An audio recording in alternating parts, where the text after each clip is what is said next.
Si je devais résumer ce que ces nouveaux bâtiments représentent, je dirais l'âge de modernité, audace, Une grande chance, transmission, une métamorphose dynamisme. et un gage de qualité.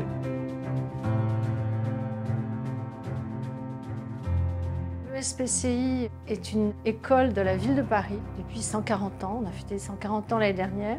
Et la ville de Paris est très attachée à cette école prestigieuse, ne serait-ce que par le nombre de prix Nobel, mais avec cette idée que le passé ne suffisait pas, qu'il fallait donner à l'école, par cette nouvelle architecture qui préserve des aspects du passé, la possibilité de donner aux jeunes chercheurs de faire des nouvelles découvertes du XXIe et du XXIIe siècle.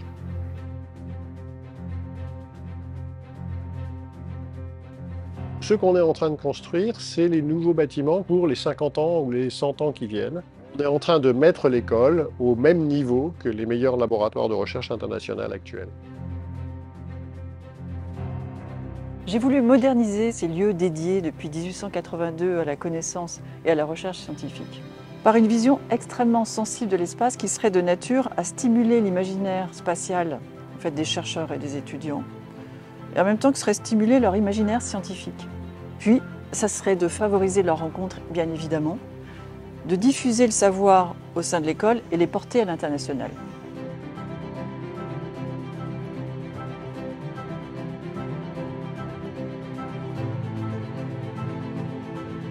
En fait, ce projet, il s'inscrit dans un regard plus large que j'ai sur l'architecture, qui essaie d'installer l'architecture dans le temps, à travers une architecture que j'appelle classique contemporaine, pour arriver à en faire un bâtiment qui sera la parfaite synthèse de toutes ces problématiques techniques, climatiques, économiques, ici scientifiques, et d'arriver ici à faire le lien entre patrimoine et modernité.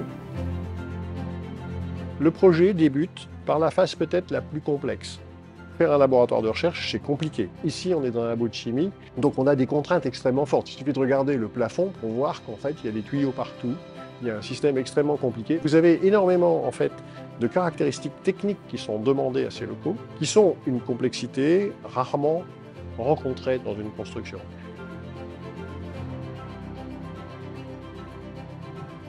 On est content d'être là parce que finalement, on a participé quelque part au dessin de nos plans depuis 2013. On se retrouve maintenant dans des locaux adaptés, avec une répartition des outils beaucoup plus réfléchie, et on peut faire beaucoup plus de choses hybrides que ce qu'on pouvait le faire avant. Donc oui, je pense que ça peut contribuer aussi à une accélération de développement qu'on aurait eu du mal à faire dans nos anciens locaux pour des questions de place.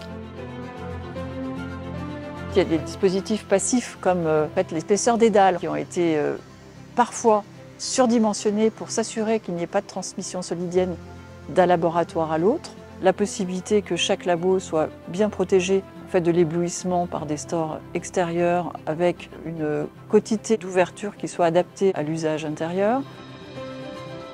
Ça a changé notre quotidien clairement, et je pense que ce que ça va amener déjà, c'est beaucoup de plaisir à travailler dans les locaux, et puis une belle visibilité aussi. Je pense que aussi bien pour des étudiants qui se posent la question de savoir s'ils vont venir en stage ou en thèse dans des locaux comme ça, je pense qu'on se pose moins de questions que quand on leur montrait nos anciens locaux. On a réussi à créer des espaces conviviaux aussi pour que les étudiants puissent discuter entre eux.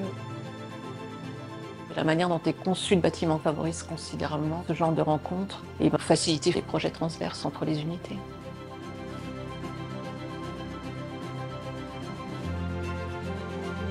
Ce bâtiment, si on devait le résumer en un mot, c'est la pluridisciplinarité. Évidemment parce qu'on voit qu'on a plus de 7 laboratoires au sein d'un même bâtiment, avec une circulation qui est vraiment toute faite pour qu'il y ait vraiment un maximum de synergie entre les laboratoires. Dès qu'on sort d'une salle de travaux pratiques, on est directement immergé au sein des laboratoires. Et on va pouvoir discuter avec des chercheurs, discuter avec des doctorants, visiter des salles, avoir accès à des nouveaux équipements. Donc ça va vraiment permettre de créer une complicité entre les élèves et les chercheurs. Le chercheur, en voulant nous transmettre sa passion, va nous transmettre aussi ses connaissances, et c'est comme ça qu'on va apprendre le mieux. Je crois qu'on réalise seulement maintenant l'aboutissement de tout ce travail. Et je crois que c'est ça la phase qui est importante, c'est de se rendre compte qu'aujourd'hui, on a entre nos mains un outil tout à fait extraordinaire. Je pense que ce nouvel outil va donner des ailes à nos chercheuses et à nos chercheurs.